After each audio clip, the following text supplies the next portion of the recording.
नमस्कार, देख रहे हैं झकास भारत। मैं रविकांत। अभी चिराग पासवान अभी अभी आए हैं, उनसे कुछ पूछेंगे अभी कुछ सवाल। आज मुजफ्फरपुर गए थे अस्पताल में, वहाँ पर दर्जनों से ज़्यादा जो आँख फोड़वा का कहानी है उसको लेकर कुछ बताइएगा चिराग। बताइए, इससे ज़्यादा दुखद और शर्मनाक हमारे प्रदेश के लिए क्या हो सकता है कि ये कैटरैक्ट मोतियाबिंद जैसा इतने सरल ऑपरेशन में किसी की आँख की रोशनी चली जाए। अब मुझे समझ में आया, और जो मैं कहता था भाई, शायद आप भी मानेंगे रवि कि मैं गलत नहीं बोलता था जब मैं बोलता था कि मुख्यमंत्री नीतीश कुमार दिल्ली जाते हैं मोतियाबिंद जैसे सरल ऑपरेशन कराने। क्यों? क्योंकि बिहार में स्वास्थ्य व्यवस्थाएं चरमराई हुई हैं। ये उसका सबसे बड़ा उदाहरण है। स्वास्थ्य व्यवस्था इस कदर इस हद तक चरमराई हुई है कि मुख्यमंत्री तो 1000 किलोमीटर का चार्टर फ्लाइट लेकर जा सकते हैं, पर जो लोग नहीं जा पाए उनकी आंखों की रोशनी इस तरीके से गई। और ये मुख्यमंत्री जानते थे, इसीलिए वो अपनी आंखें तो उन्होंने बचा ली, बट जिन लोगों की आंखों की रोशनी गई उनका क्या? आप जाएंगे, आपका दिल रो पड़ेगा, आपकी आंखों से आंसू आ जाएंगे जब आप उन लोगों को मिलेंगे। ना सिर्फ उनकी आंखों की रोशनी गई, अब इन्होंने उनकी आंखें तक निकाल दी हैं। जो थोड़ी बहुत संभावना कि भविष्य में कोई ऐसा इलाज आता है जिससे उनकी आंखों की रोशनी लौट सकती थी, वो तक पूरी तरीके से खत्म कर दिया। इन्होंने उनकी आंखें निकाल दी। वो लोग दर बदर भटक रहे हैं कि कोई पत्थर की आंख उनको लगवा दे। सोचिए, किसी एक ऐसे प्रदेश में एक मोतियाबिंद जैसा ऑपरेशन, और उसमें भी दुखद ये हद पार ये कि बाएं आंख का उनको ऑपरेशन कराना था, डॉक्टर ने दाएं आंख में ऑपरेशन कर दिया, और दाएं आंख में ऑपरेशन जब गलत हुआ तो वो आंख निकाल दी। तो अब ना उनको बाएं से दिख रहा है ना दाएं से दिख रहा है, पूरी तरीके से आपने उनको नेत्रहीन कर दिया। ये लोग कहाँ जाएंगे? मुख्यमंत्री नीतीश कुमार मुजफ्फरपुर जाते हैं, ऐसा नहीं कि नहीं गए थे, वो गए थे एक निजी कार्यक्रम में। 1 मिनट इन पीड़ितों से उनको मिलने की उनको ज़रूरत महसूस नहीं हुई, उनके पास समय नहीं था। बिहार में आए दिन ऐसी घटनाएं होती हैं। दुख मुझे इस बात का है कि भैया, बिहार की जनता जाए कहाँ? मुख्यमंत्री ना सुनने को तैयार है, ना आपसे मिलने को तैयार है। जिस प्रकार से आपने संसद में ये मुद्दा उठाया, उसके बाद से राष्ट्रीय मुद्दा बन गया। दुल्हन के कमरे में जाकर पुलिस द्वारा मतलब लेडीज पुलिस नहीं थी, तो क्या ये आँख वाला घटना पर मोतियाबिंद को लेकर अगर संसद में ये अगर उठाएंगे तो ये और भी देश में ज़्यादा उठेगा, क्योंकि ये मुद्दा काफ़ी गंभीर है। नहीं, बिल्कुल, मैं ज़रूर मैं प्रयास करूँगा। मैंने इस हफ्ते भी इस बात का प्रयास किया था। बट पार्लियामेंट्री प्रोसीडर होता है कि आपको नोटिसेस देने होते हैं, आपके लगते हैं नहीं लगते हैं। तो बट मैं पूरी तरीके से मैं कटिबद्ध हूँ कि मैं इस विषय को भी, क्योंकि भाई ये बहुत बड़ा विषय, आप इसको हल्के में नहीं ले सकते। मोतियाबिंद इतना छोटा सरल ऑपरेशन है, उसमें अगर इतनी बड़ी लापरवाही हो सकती है, तो आए दिन बिहार के कितने ऐसे अस्पतालों में, कितनी ऐसी, वहाँ पे एक निजी अस्पताल भी है दृष्टिपुंज करके, वहाँ पर भी लोग जाने। ऐसे अस्पतालों को आपने लाइसेंसेस दे क्यों रखे हैं?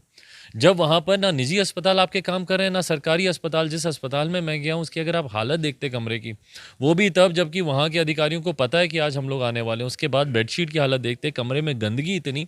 ये तो इनकी स्वास्थ्य सेवा है।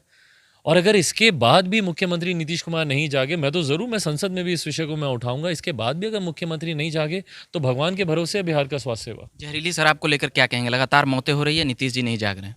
भाई निरंतर वो जाग रहे हैं, जाग के वो अपने हवा महल में बैठते हैं, एसी ऑन करते हैं, उसके बाद 10 लोगों को इकट्ठा करेंगे, एक शपथ पत्र पढ़वाएंगे, उसके बाद जाके फिर सो जाते हैं। उनको फ़र्क नहीं पड़ता कि बिहार में लोग जहरीली शराब पीने से मर रहे हैं। क्यों? क्योंकि या तो वो खुद, उनके हाथ इसमें लिप्त हैं, या उनका संरक्षण प्राप्त है। दोनों में से कोई एक बात तो है। ये जो तस्कर हैं जो कि जहरीली शराब का निर्माण कर रहे हैं, या वो तस्कर जो कि अवैध शराब का निर्मात कर रहे हैं, बिहार में उनको लेकर आ रहे हैं, निर्यात उसका हो रहा है, तो ये कहीं ना कहीं या तो ये उसमें पूरी तरीके से इनके हैंड एंड ग्लव्स हैं, या फिर ये उनको, इनका संरक्षण उन लोगों को प्राप्त है। यही कारण हो सकता है, नहीं तो आए दिन बिहार में ये घटनाएं हो रही हैं। और दुख इस बात का कि पोस्टमार्टम तक कराना ये लोग ज़रूरी नहीं समझ रहे। आज मैं गया था जहाँ पे 3 परिवारों में घटना घटी, उसमें से किसी का पोस्टमार्टम नहीं। भाई, अगर किसी की संदिग्ध परिस्थिति में अगर किसी की जान जा रही है, तो क्यों प्रशासन उसका पोस्टमार्टम नहीं करा रहा? क्यों इतनी तत्परता दिखा रहा है कि लाश को जला दो, फटाफट लाश को जला दो? और उसके बाद उन्हीं शासन प्रशासन, आज तो मैंने वीडियो भी अपने ट्विटर हैंडल पे भी मैंने अपलोड किया है कि वो शासन प्रशासन की तरफ से वहाँ के स्थानीय बोल रहे हैं, ये जो मृतक है उनका भाई, उनकी बीवी इस बात को बोल रही हैं कि हम लोग के ऊपर दबाव बनाया जा रहा है, हम लोग को डराया जा रहा है। तो क्या मुख्यमंत्री चाहते हैं कि बिहार के लोग डर के जिए, डर के साए में जिए? पहले तो आपकी लापरवाही से उनकी जान जाए, और उसके बाद वो इसके खिलाफ आवाज़ भी नहीं उठा पाए। क्यों? क्योंकि शासन प्रशासन की दबिश आएगी उनके ऊपर। किस तरीके के माहौल में बिहारियों को जीने के लिए मजबूर कर रहे हैं मुख्यमंत्री? तेजस्वी यादव की शादी हो चुकी है, चिराग पासवान जी कब करेंगे? ये सोशल साइटों पे काफ़ी तेज़ी से चल रहा है। भाई मैं इसका तो जवाब नहीं दे सकता, पर मेरे छोटे भाई को मैं ज़रूर शुभकामनाएं दूंगा।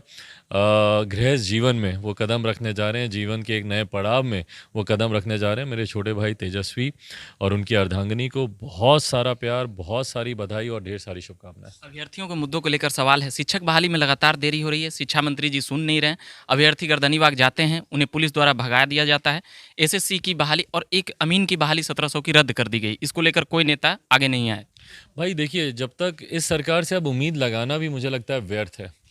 ये सरकार इतनी ज़्यादा गूंगी बहरी हो गई है कि आप लाख इनके दरवाजे खटखटा लीजिए, बदले में आपको सिर्फ लाठियाँ मिलेंगी और बदले में कुछ मिलने वाला नहीं है।